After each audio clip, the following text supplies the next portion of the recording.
Why have they locked me away? I just want to torture people. What's wrong with that? I just want to watch them cry and bleed. I just want to see them in pain. I just want them to hurt. I just want them to suffer. I just want them to scream. I just want them to die. What's wrong with that? Join me as I share with you 5 true horror stories of the criminally insane.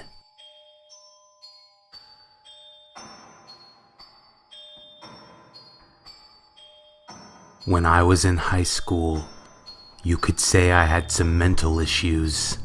I'm not going to go into too much detail, but I was depressed all the time and thought about killing myself regularly. My parents had me go off to a psychiatric institution for boys. I made friends with boys who were like me. They had similar problems and understood where I was coming from. This one day, a new boy arrived on our block.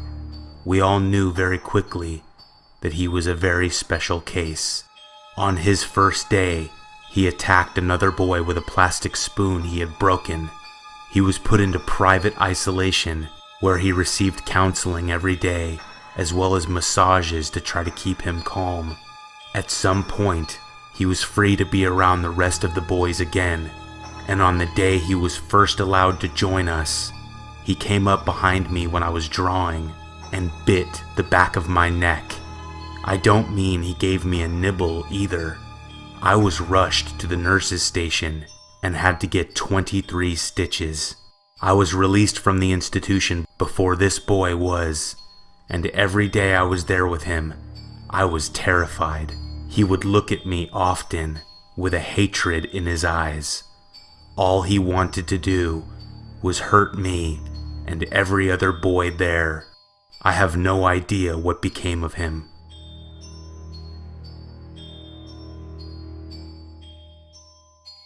People turn absolutely crazy and creepy as hell when they get really sick. There's even a term called ICU psychosis, and trust me, it's real. The creepiest experience that takes the cake for me is this. I'm an ICU nurse, and I had a patient who was admitted for overdose. Very long history of mental health problems. She was thrashing around in bed, very combative, totally incoherent. The night that I had her, she started making decent sense, but still not oriented at all.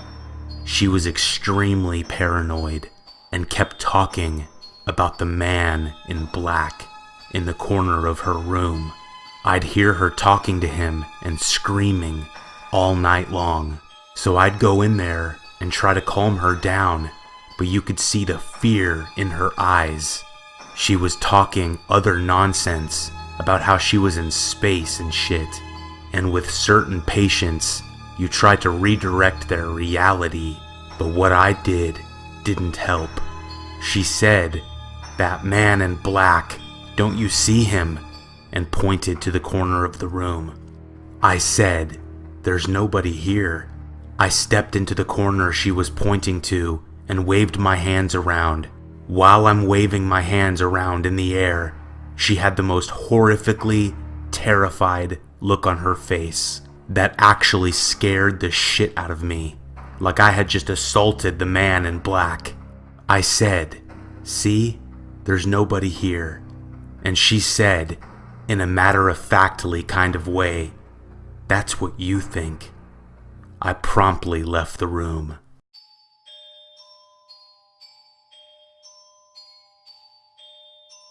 My mom told me this story from her time at a neuropsychiatric ward while she was in grad school. She was making her routine room checks and happened upon the most horrific scene I've ever heard of. This was during the night shift, and generally all the patients' bedroom doors should be closed. So my mom turned a corner and noticed an open door. she saw a staff member's legs on the floor, halfway sticking out the door. When she looked into the room, she saw the patient, a woman with a severe postpartum psychiatric disorder, who had just gouged both of her own eyes out with her bare hands. She was sitting cross-legged on the floor, holding her eyes in her hands. The first staff member to witness the scene, who was now laying face down on the floor, had a heart attack when he first witnessed the woman while he was making his rounds. My mom screamed for help and frantically tried to perform CPR on the staff member. All the while, the woman just sat rather calmly, holding her own eyes.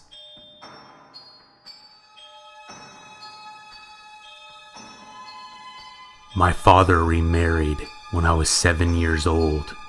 My new stepmother had 3 kids. The youngest, a boy, was just a baby. Her oldest was also a boy, and he was a very nice kid. He was 2 years older than me. Her middle child was my age, and she was a girl.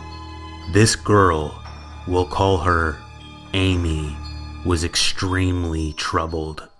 She was a very, very mean child.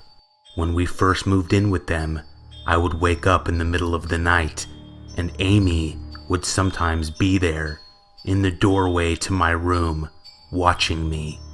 I'm not exaggerating. She actually did this, and my dad flipped out when I told him. Amy stopped doing it after she got in trouble, but after a few weeks, one night, I woke up to unbelievable pain. Amy had pushed a thumbtack into my forehead. I screamed and cried, and my dad and Amy's mom came running into the room. Amy got in trouble, of course, but not like she should have. My parents were in denial and figured she was just mad at me, but I told them there was something wrong with her and that nothing had happened and she had no reason to be mad at me and to do something like this. I could tell that my dad knew there was something more that was wrong. I tried telling my dad I thought she should go to a hospital, but at my age, I didn't really know what they were called, just a hospital for people with problems. We lived down a dirt road, and during the weekends, sometimes I was forced to play with Amy. I constantly told her to stop staring at me and to not come near me. I was living in hell. This little girl was crazy. All she talked about was becoming a doctor so she could do surgery, but maybe not good surgery, as she put it. She said it would be fun to cut people's bodies open and fill their cavities and arteries with broken glass and nails. To say I was scared of her would be an understatement. One day, I was playing in my room when she told me to come with her. She wanted to show me something. I followed her down to the creek by our house, and when I got there, I almost fainted. She had brutally killed a bunch of ducks. I ran home and cried. She told me that if I told anybody, she would stick thumbtacks into my head again. My dad and her mom eventually got divorced a couple years later, and it's been many years now. About 5 years ago, I saw on her mom's social media account that she was committed to a mental institution. Surprise, surprise.